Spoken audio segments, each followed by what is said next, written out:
ત્યારે અમે વોટર ટાંકી છાનીની અંદર વિઝિટમાં આવેલા છે. અહીંયા સ્થાનિક કાઉન્સિલર્સને લગભગ 10 દિવસ પહેલા મને રજૂઆત કરી હતી કે પીવાના પાણીની સમસ્યા છે. ગઈકાલે અમે રેડિયલ વેલમાં ગયા હતા ત્યારે ડિસિલ્ટિંગ કરવાથી જ આ કામ નિકાલ થાય એવું ખબર પડી છે. એટલે દિવાળી પછી ડિસિલ્ટિંગનું કામગીરી કરીશું. 12 MLDનું કંઈ અછત હતી, આપણે 10 MLD અત્યારે ઇન્ટરલિંકિંગથી પૂરું પાડી રહ્યા છે. 2 MLDની હજી અછત છે, અઠવાડિયાની અંદર આ કામગીરી પૂરું કરી દઈશું. એટલે દિવાળી કોઈનું બગડે નહીં, દિવાળી માટે સારી રીતે અમે વ્યવસ્થા કરી રહ્યા છે.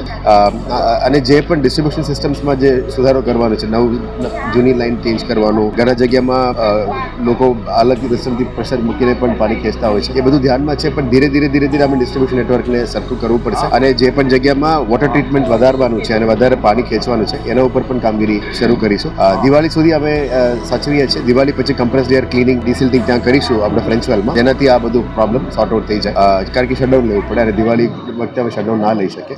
આવનારા દિવસોમાં પાણીનું જે સમસ્યા છે પૂરું કરવા માટે તમામ મહેનત કરી રહ્યા છે. એકતાનગરનું પ્રશ્ન મને ધ્યાનમાં આવી છે. દિવાળી પછી આ કામગીરી શરૂ કરી દેવાના છે.